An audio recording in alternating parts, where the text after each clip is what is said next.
Good morning. Good evening. Good afternoon, and remember, Context is Everything Media Network founder and CEO John Michael is reading a textbook cover to cover. Today, we start a new chapter, Chapter 24. In Chapter 24, the growth of Western democracies between 1815 and 1914. A lot of 1914 build up here. Still not going to get to World War I in this chapter, but who knows? Stick around and find out. This is the Media Network. Have your dog watch it while you're away. It's a great idea. They'll have company. Just put a playlist on, and your dog will love it. They'll learn about Britain becoming more democratic today. Tomorrow they'll learn about century of reform, then division and democracy in France. It's a win-win. And I always love to build up a viewer base of canines, canine viewership. Here we are in Section 1 of Chapter 24, which is about Western democracy growth. Great Britain becomes more democratic. Setting the scene, here we are. Charles Egremont, E-G-R-E-M-O-N-T, a wealthy young man, is proud to be British. One day, he boasts to strangers that Victoria, the Queen of England, reigns over the greatest nation that ever existed. "Which nation?" asks one of the strangers. "For she reigns over two." "Two nations? Between whom there is no communication and no sympathy, who are as ignorant of each other's habits, thoughts, and feelings as if they were inhabitants of different planets, who are formed by a different breeding, are fed by a different food, are ordered by different manners, and are not governed by the same laws." Benjamin Disraeli. That's a famous name, I know that. Sybil is the name of the writing. What are those two nations? Egremont wonders. "The rich and the poor," the stranger replies. Egremont is the hero of Benjamin Disraeli's novel Sybil. Disraeli, a leading political figure at the time of the Industrial Revolution, had seen both worlds of aristocratic luxury and the appalling poverty of factory towns and rural villages. In the 1800s, Disraeli and other political leaders slowly worked to bridge Britain's two nations and extend democratic rights.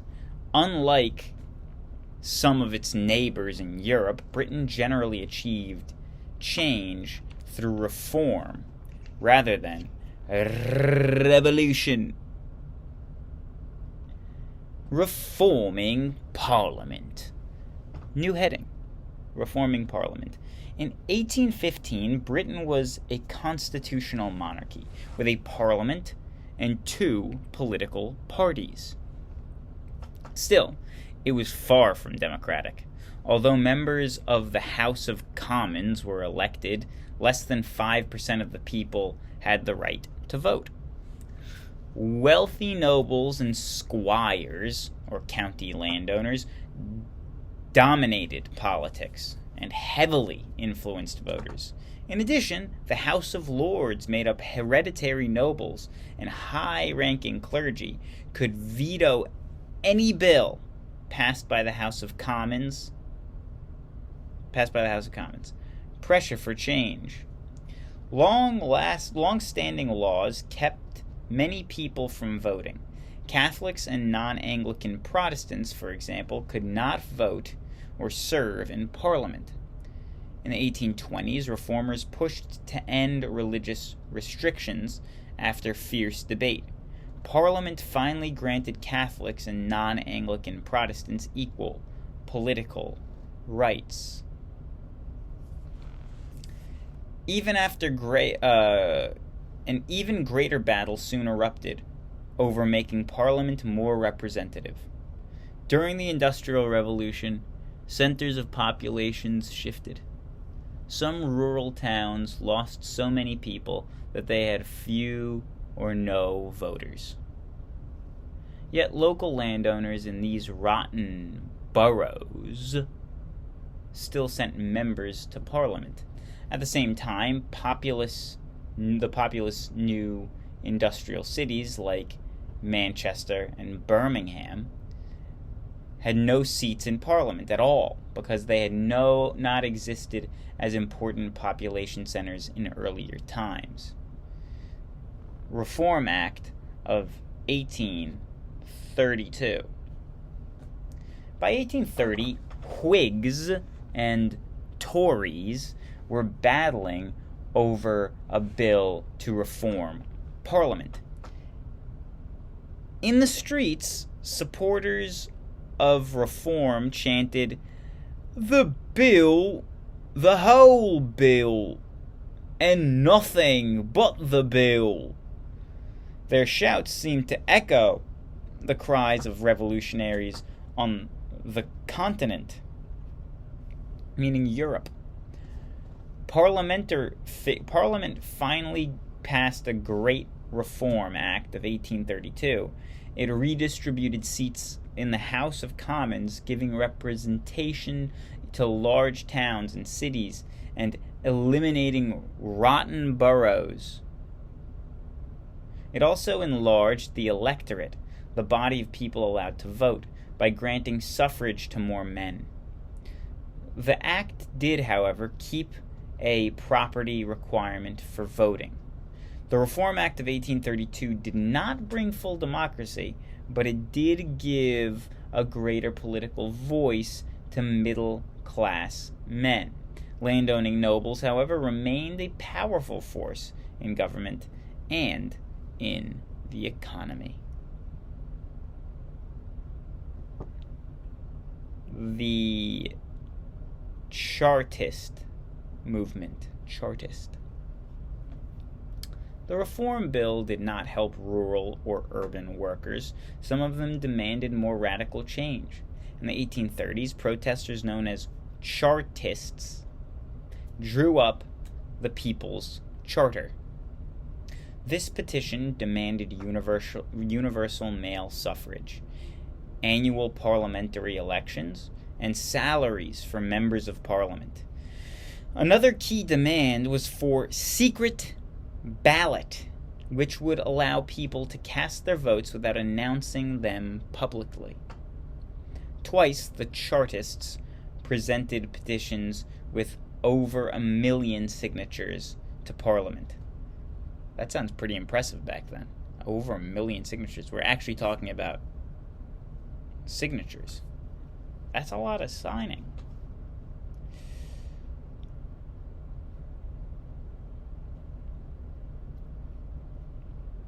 Both petitions were ignored, even the one with 1 million signatures.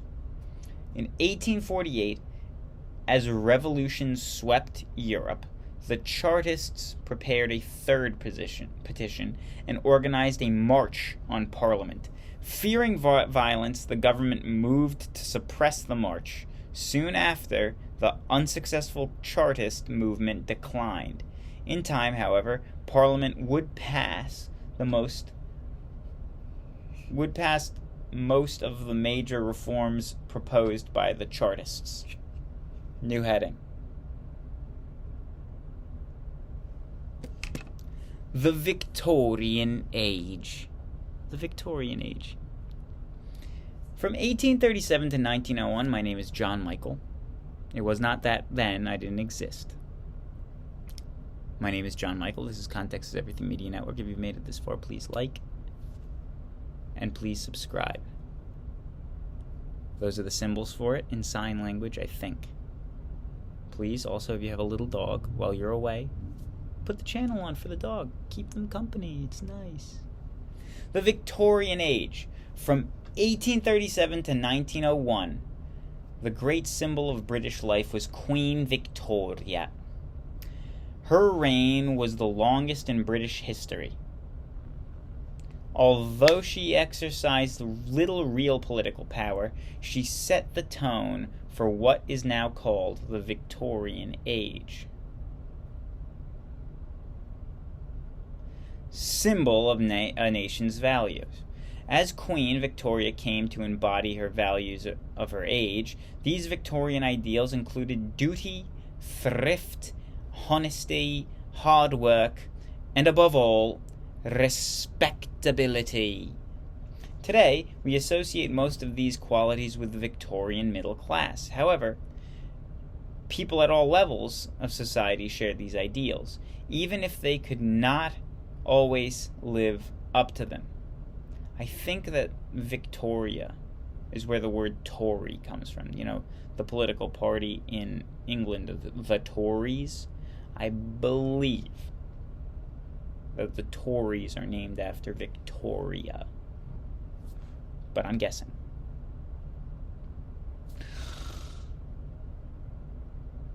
Victoria herself embraced a strict code of morals and manners. As a young woman, she married a German prince, Albert, and they raised a large family. Albert had a lower rank than Victoria. Still, she treated him with devotion and as a dutiful wife was expected to of her husband. When he died in 1861, Victoria went into a deep mourning and dressed in black for the rest of her reign. For the rest of her reign, she dressed in black after Albert died. A confident age. Under Victoria, the British middle class and growing numbers of working class felt great confidence in the future. That confidence grew as Britain expanded its already huge empire. Victoria, the Empress of India, and ruler of some 300 million subjects around the world, became a revered symbol of British might. As she aged from teenaged monarch to grieving widow to revered national symbol, Victoria witnessed growing agitation for social reform. The Queen herself commented that the lower class earn their bread and riches so deservedly that they cannot and ought not to be kept back. Let me read that again. The Queen herself commented that the lower classes earn their bread and riches so deservedly that they cannot and ought not to be kept back. As the Victorian age went on, reformers continued to push toward greater social and economic reform. New heading. A new era of British politics.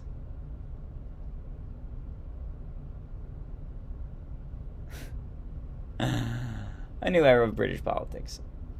In the 1860s, a new era dawned in British politics. The old political party regrouped under new leadership. Benjamin Disraeli forged the Tories into the modern Conservative Party.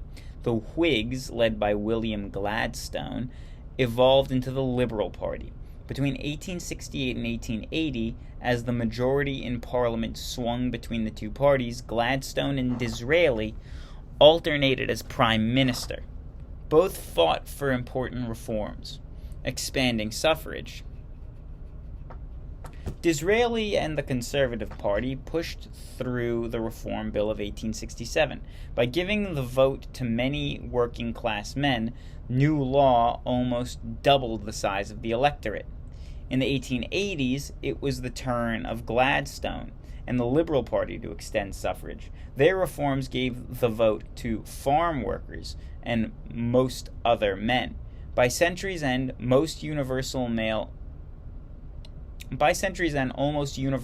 suffrage, the secret ballot, and the Chartists' ambitions had been achieved. This is our final section of the day, and thank you for being here. I appreciate your time. And a little pat on the head for the puppy. Limiting the Lords. In the early 1900s, liberals in the House of Commons pressed ahead with social reforms, but many bills passed by the Commons met defeat in the House of Lords. In particular, the Lords used their veto power to block any attempt to increase taxes on the wealthy. In 1911, a Liberal government passed measures to restrict the power of the Lords, including their power to veto the tax bill. The Lords resisted. Finally, the government threatened to create enough new Lords to approve the law, and the Lords backed down. People hailed the change as the victory for democracy. In time, the House of Lords would become largely ceremonial body with little power. The elected House of Commons would reign supreme. Thank you for being here. I hope you enjoy your weather, and I hope you have a lovely day. God bless, and goodbye.